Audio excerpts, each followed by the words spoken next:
Salam sejahtera bagi kita semua. Saya Okton Gito Simajuntak dari Fase E Daruna ingin menyampaikan khotbah saya tentang kasih. Sebelumnya, apa itu kasih? Kasih itu pasti adalah dasar dari kekristenan yang sudah mendasar dalam kehidupan kita. Tentu tanpa kasih kita tidak bisa hidup, dan sampai sekarang ini mungkin kita tidak bisa menjalani hidup tanpa kasih. Apa sebenarnya definisi dari kasih itu sendiri? Kita bisa dilihat dalam 1 Korintus 13 ayat 4 sampai 5 yang berbunyi, kasih itu sabar, kasih itu murah hati, kasih itu tidak cemburu, ia tidak memegahkan diri dan tidak sombong. Ayat yang kelima, ia tidak melakukan yang tidak sopan dan tidak mencari keuntungan diri sendiri, ia tidak pemarah dan tidak menyimpan kesalahan orang lain. Dari definisi yang terdapat dalam 1 Korintus 13 ayat 4 sampai 5 ini, kasih itu adalah sumber dari kebaikan orang yang mempunyai pengampunan dan mempunyai sikap rela berkorban. Tentu pasti kita sudah pernah mengasihi orang lain. Mungkin itu dalam bentuk memberi orang lain sebuah makanan untuk berbagi, atau memberi tumpangan untuk orang lain. Dan dari definisi yang dikatakan oleh Korintus ini, yaitu kasih adalah murah hati, sama dengan kasih itu adalah pengampunan dan rela berkorban.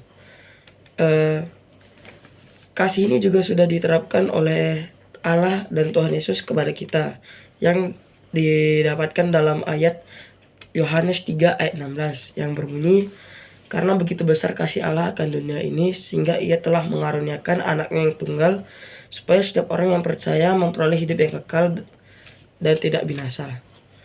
Dalam ayat tadi, Allah sudah mengaruniakan anaknya yang tunggal, dan ia sudah menunjukkan sikap kasih yang berarti rela berkorban. Semakin besar suatu kasih seseorang, maka semakin banyak korban yang ia relakan.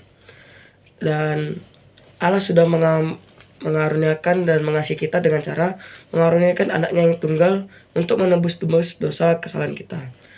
Sebenarnya kita tidak layak untuk hidup di dunia ini karena kita memiliki banyak dosa yang tidak bisa kita tanggung sendiri. Maka dari itu Allah mengaruniakan kita dan mengasihi kita dengan cara mengaruniakan anak yang tunggal. Dan seperti yang kita tahu bahwa upah dosa ialah maut, yang tercatat dalam Roma 6 ayat 23. Sesungguhnya kita tidak dapat hidup melainkan karena dari kasih Tuhan ini kita dapat hidup hingga saat ini. Kenapa sih kita harus mengasihi? Ini bisa, kenapa sih? Apakah kita wajib untuk mengasihi?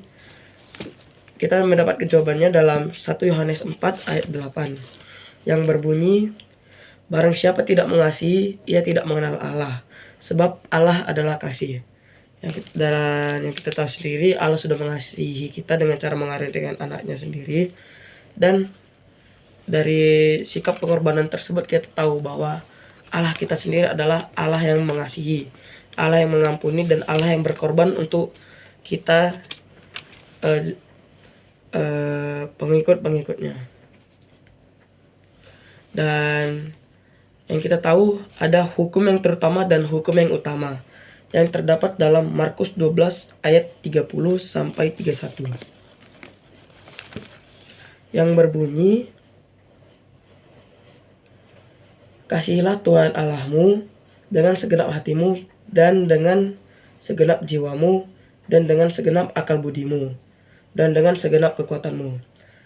Itulah hukum yang terutama dan hukum yang utama. Kita harus mengasihi Allah kita dengan segenap hati kita, dengan segenap jiwa kita, karena Allah sudah terlebih dahulu mengasihi kita dengan kasih yang sudah diberikan melalui mengaruniakan anak yang tunggal demi keselamatan kita sendiri. Dan juga ada hukum yang kedua, ialah kasihilah sesamamu manusia seperti dirimu sendiri. Tidak ada hukum lain yang lebih utama daripada kedua hukum ini. Kasihilah, kita harus saling mengasihi sesama kita manusia, seperti yang tertulis dalam hukum kedua. Dan tidak ada hukum yang terutama selain pada hukum yang kedua ini.